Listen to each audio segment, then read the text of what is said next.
떠날 시각이 가까웠도다라는 제목으로 우리 하나님의 말씀을 증거하겠습니다. 사람이 태어나면서 으앙하고 울고요. 그리고 그 말을 첫 마디로 시작해서 마지막 말을 유언이라고 이야기합니다. 사람이 죽기 전에 후 세대에게 혹은 자녀들에게, 친구들에게 남기고 싶은 마지막 말을 유언이라고 말합니다. 오늘의 본문에 등장하는 이 디모데후서 4장의 이야기도 사도 바울의 유언입니다. 사도 바울이 감옥에 갇혀 있으면서도 죽음을 목전에 둔 상태에서도 쓴 편지입니다. 사실 생각해 보면 사도 바울도 참으로 파란만장한 삶을 살았습니다. 정말 좋은 집안에서 태어나서 예수 믿는 자들을 죽이고 핍박하다가 다메섹 도성으로 더 많은 사람들을 죽이기 위하여 갔을 때 그곳에서 예수님을 만나게 되고 변화하게 됩니다. 회심을 통해서 이 사도 바울이 예수 믿는 사람들을 핍박하던 자에서 예수를 믿어야 하는 자라고, 예수를 믿어야 한다는 그 복음을 전파하는 사람이라고, 그 사람으로 변화하게 되죠. 텐트를 만들면서도 선교하고 구제하고 그리고 이곳저곳 선교 여행을 다니며 예수 그리스도의 복음을 전했습니다. 그러다가 옥에 갇히기도 여러 번 하였고 매를 맞기도 하였고 어려운 일도 참으로 많이 당했고 배가 파손할 뻔하였으며 동족에게도 참으로 어려움을 많이 겪었던 이 사도 바울입니다. 참 마지막 말이 할 말도 많고 해줄 이야기도 참 많은 것 같은데 사도 바울은 자신의 동역자인 디모데에게 오늘의 본문을 이야기하고 있습니다. 1절에 보면 하나님 앞과 살아있는 자와 죽은 자를 심판하실 그리스도 예수 앞에서 그가 나타나실 것과 그의 나라를 두고 엄히 명한다 라고 이야기합니다. 즉 사도 바울이 디모데에게 편지를 쓰면서 내가 주님 앞에서 너에게 하는 마지막 당부의 말이다 라고 이야기합니다. 그리스도 예수 앞에서. 우리의 인생은 그리스도 예수 앞에서 살아가는 것입니다. 하나님 앞에서 코람데오된 우리의 인생을 통해서 하나님께서 우리를 바라보고 지켜보고 계신 것이죠. 사도 바울이 믿음의 동역자인 믿음의 아들인 이 디모데에게 그리스도 예수 앞에서 다시 오실 그분과 그리고 그의 나라를 두고 명한다라고 합니다. 자신의 신앙의 베이스가, 자신의 신앙의 기초가 바로 예수라는 것을 말하면서 말이죠. 2절에 디모데에게 너무나 중요한 이야기를 하죠. 너는 말씀을 전파하라. 사도 바울이 디모데에게 전하는 이야기, 너는 말씀을 전파하라. 디다케라고 하는 것은 가르치는 것을 말하지만 여기서 쓰인 이 전파하다라는 얘기는 많은 사람들 앞에서 선포하다라는 뜻입니다.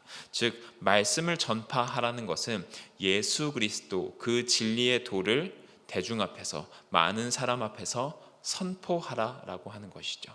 때를 어떤지 못 어떻지 이 복음을 전하기 위해 항상 힘쓰라고 말합니다. 사실 이 당시의 초대교회 상황은 복음을 전하기에 참으로 어려운 시기였습니다.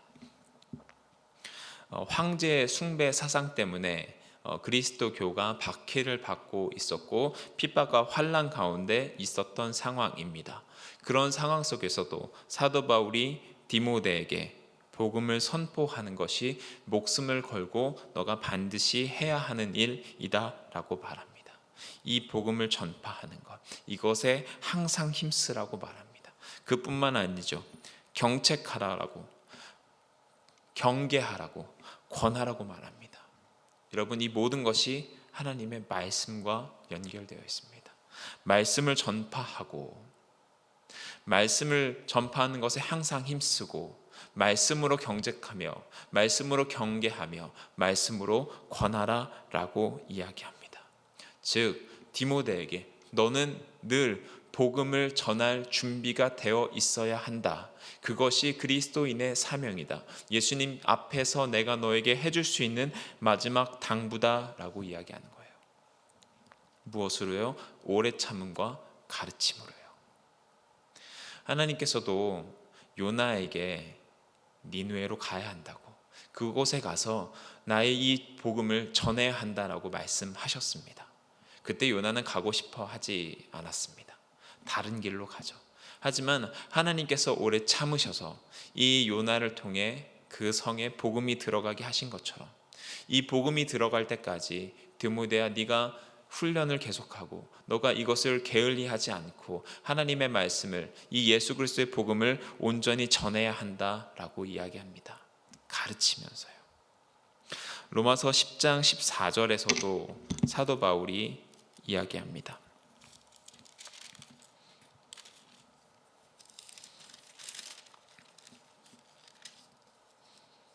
그런즉 그들이 믿지 아니하는 일을 어찌 부르리요, 듣지도 못한 일을 어찌 믿으리요, 전파하는 자가 없이 어찌 들으리요.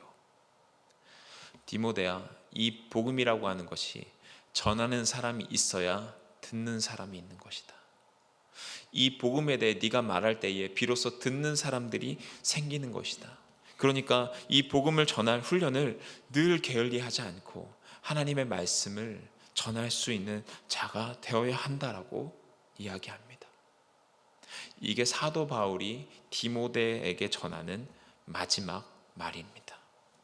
3절, 때가 이르니니 사람이 바른 교훈을 받지 아니하며 귀가 가려워서 자기의 사욕을 따를 스승을 많이 둔다라고 말합니다. 이 시대의 풍조가 자기의 사욕을 따를 수 있는 사람들을 따라간다라는 거예요. 지금도 이 땅에는 자기의 사욕을 채우기 위한 수많은 일들이 벌어지고 있습니다.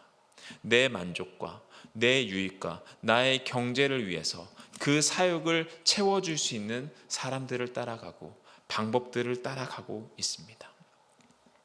여러분, 자기의 사욕을 따르는 것, 정말 자기에게 좋은 이야기만 해주는 사람을 따라가고 있습니다.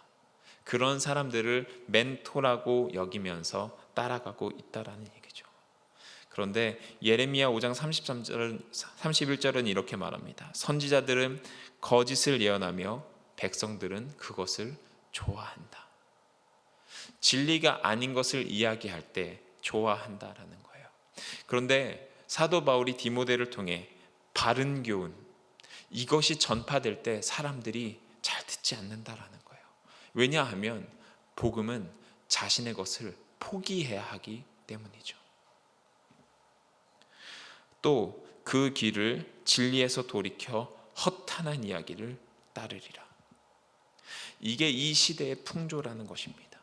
진리, 예수 그리스도의 예수 그리스도의 복음을 따라가는 게 아니라 허탄하고 망년된 신화를 따라간다라는 거예요.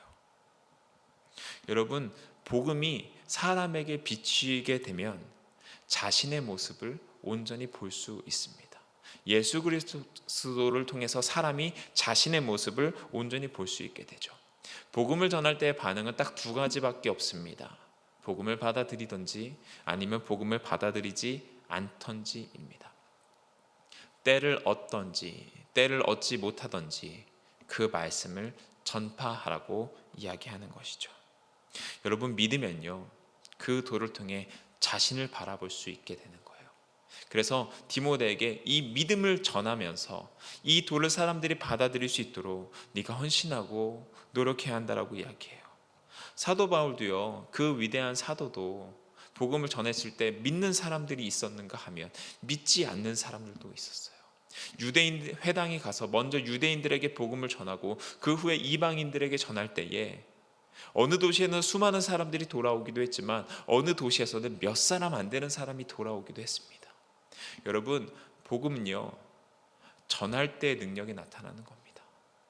여러분, 복음은요, 열매를 우리가 맺는 게 아니에요. 복음은 전하면 되는 것입니다. 여러분, 열매는 하나님께서 맺게 하시는 거예요. 디모데에게 네가 열매를 많이 맺어야 된다, 복음을 통해 수많은 사람들을 주님께로 인도해야 된다라고 말하는 게 아니라 이 복음을 네가 전파해야 한다라고 이야기하는 거예요. 사도 바울도요, 정말 수많은 어려움들 가운데 이 복음 전하는 것을 쉬지 않았습니다. 이 세상 풍조를 따르지 말고 하나님께서 원하시는 이 복음을 전하라고 이야기하죠. 이 세상과는 관계없이요. 5절 그러나 세상은 그렇다 할지라도 그러나 너는 모든 일에 신중하여 고난을 받으며 전도자의 일을 하며 너의 직무를 다하라 라고 이야기합니다. 세상과 너는 구별된 삶을 살아야 한다라는 거예요. 어렵고 힘든 상황이 온다 할지라도 그것을 참고 견디어내면서 그 복음을 위한 삶을 살으라고 이야기하는 거예요. 그 바둑 기사들이 흔히 그 바둑의 기를 공부하면서 가장 많이 하는 것 중에 하나는 사고입니다. 생각하는 거죠. 깊게 생각합니다. 이 수를 어떻게 놓으면 이걸 빠져나갈 수 있고 이걸 어떻게 놓으면 그 집을 차지할 수 있을까를 생각합니다. 스승은요, 제자에게 길을 바로 가르쳐 주지 않습니다. 왜냐하면 생각하고 사고해서 자신이 답을 얻도록 해줘야 하기 때문이죠. 이것을 가리켜서 참 스승이라고 말합니다. 우리의 진짜 스승 되신 주님께서 우리를 복음의 길로 인도하고 계시잖아요. 그러면 우리가 할 수 있는 것, 우리가 생각해서 할 수 있는 것, 바로 복음을 위한 삶을 살아가는 것 아니겠습니까? 어떠한 상황이 온다 할지라도 나의 형편과 처지와는 상관없이 복음을 위해서 사는 삶, 그것이 하늘에 소망을 두고 살아가는 자의 삶이 아니겠습니까? 6절에 말합니다. 전제와 같이 내가 벌써 부어지고 나의 떠날 시각이 가까웠다. 전제는 부어서 드리는 제사입니다. 전제와 같이 내가 벌써 부어졌다라고 말합니다. 벌써 부어졌다. 벌써 이미 하나님 앞에 나의 몸을 산제소로 이미 드린 상태가 되었다라고 말합니다. 그래서 나의 떠날 시각이 가까워진 거죠. 내 죽을 날이 가까웠다. 내 죽을 날이 가까웠다. 내 믿음의 종착역이 다 왔다라고 이야기하는 거예요. 디모데야, 내가 너에게 해줄 수 있는 마지막 말은 말씀을 전하면서 사는 것, 그리스도의 진리 위에 온전히 서서 그 복음을 위해 사는 것, 그것이 내가 너에게 해줄 수 있는 마지막 말이라는 거예요. 여러분, 이 믿음을 지키며 복음을 전파했던 사람들에게 내려지는 상급이 7절과 8절에 기록되어 있습니다. 나는 선한 싸움을 싸우고 나의 달려갈 길을 마치고 믿음을 지켰으니 이제 후로는 나를 위하여 의의 면류관이 예비되었으므로 주 곧 의로우신 재판장이 그날에 내게 주실 것이며 내게만 주시는 게 아니라 주의 나타나심을 사모하는 모든 자에게도 주신다라고 얘기합니다. 그 믿음을 지키는 자, 그 복음을 전하는 자에게 의의 면류관이 예비되어 있다라고 말합니다. 우리가 늘 얘기합니다. 표대를 향해서 달려나가자. 늘 주님을 향해 달려나가자. 여러분, 그 자에게 의의 면류관이 있음을 우리가 반드시 기억해야 합니다. 이 믿음을 지키는 것을 디모데전서 6장에서는 선한 싸움이라고 이야기합니다. 여러분, 우리가 세상을 살아가면서 하나님의 말씀과 세상의 방법 중에서 우리가 항상 내적인 갈등을 겪습니다. 이것이 진정 하나님께서 원하시는 방법인가? 이렇게 하는 것이 진정 하나님께서 원하시는 뜻인가? 늘 고민할 때가 있습니다. 여러분, 그것을 가리켜서 믿음을 지키는 선한 싸움이라고 얘기합니다. 선한 싸움은요, 우리를 살리는 거예요. 선한 싸움을 통해 복음의 능력이 무엇인지 나의 인생에서부터 깨달아가기 시작하는 거죠. 예수님께서 우리 안에 어떤 존재가 되시는가, 예수님께서 우리들에게 행하신 일이 어떠한 일이신가, 예수님께서 우리의 앞날을 어떻게 인도하고 계신가를 깨달을 수 있는 이 믿음의 경주를 게을리하지 말라라고 하는 것이죠. 사도 바울도요, 사도행전 20장 24절에서 우리가 너무나 잘 아는 이야기를 하죠. 나의 달려갈 길과 주 예수께 받은 사명 곧 하나님의 은혜의 복음을 증언하는 일을 마치려 하면은 나의 생명조차 조금도 귀한 것으로 여기지 아니한다. 사도 바울이 얘기하죠. 나 주님을 위해, 복음을 위해 살았어. 여러분, 무엇을 위해 살고 계십니까? 진정 주님을 위해 살고 계십니까? 아니면 거짓 스승들을 따라가며 내 귀를 즐겁게 해주는 그 허탄하고 망령된 신화를 따라가고 계십니까? 성경에 보면 수많은 예언들이 있습니다. 그 중에 한 명이 모세가 전하는 이야기가 있습니다. 40살에 하나님의 부름을 받아 80살이 될 때까지 훈련받고 120세가 될 때까지 하나님 앞에 쓰임받았던 모세에 대해서 민수기 34장은 이렇게 얘기합니다. 그 후에는 이스라엘의 모세와 같은 선지자가 일어나지 못하였나니 모세는 여호와께서 대면하여 아시던 자요 여호와께서 그를 애굽 땅에 보내사 바로와 그의 모든 신하와 그의 온 땅의 모든 이적과 기사와 모든 큰 능력과 위엄을 행하게 하시며 온 이스라엘의 목전에서 그것을 행한 자이더라 라고 이야기합니다. 한마디로 모세는 이스라엘의 민족의 지도자였습니다. 하나님과 대면하여 알던 자, 하나님과 얼굴을 대하여 대화하던 자라는 뜻이죠. 이 면전에 하나님이 계셨던 자라고 이야기합니다. 여러분, 이처럼 위대했던 민족의 지도자 모세가요, 민수기 31장 1절에서 8절까지 자신을 이렇게 표현합니다. 또 모세가 가서 온 이스라엘에게 이 말씀을 전하여, 이게 모세의 고별 설교거든요. 그들에게 이르되 이제 내 나이 120세 내가 더 이상 출입하지 못하겠고 여호와께서도 내게 이르시기를 너는 이 요단을 건너지 못하리라 하셨느니라. 나는 요단에 들어갈 수 없어. 여러분, 만약에 제가 모세였다면요, 너무나 억울했을 것 같아요. 정말 갈대 상자에 담겨져서 기적적으로 하나님의 도우심을 따라 생명을 부지하게 되고 그 왕국에 살아가면서 왕자로서 누릴 수 있는 것들을 다 누리면서 하나님께서 불러주시고 하나님께 쓰임받고 믿음의 약속의 그 땅인 그 가나안 땅을 들어갈 수 있어야 하는데 모세는 들어가지 못해요. 너무나도 훌륭한 민족의 지도자였던 모세가요, 그 가나안 땅에 들어갈 수가 없습니다. 그런데 모세는 자신의 한계를 인정합니다. 하나님께서 나 들어가지 못한다고 말씀하셨어. 여러분, 죽음을 앞에 두고 있는 모세가요, 자신의 모습을 인정합니다. 여러분, 그러면서 모세가 이렇게 얘기해요. 너희는 강하고 담대하라. 두려워하지 말라. 그들 앞에서 떨지 말라. 이는 내 하나님 여호와 그가 너와 함께 가시며 결코 너를 떠나지 아니하시며 버리지 아니하실 것이니라.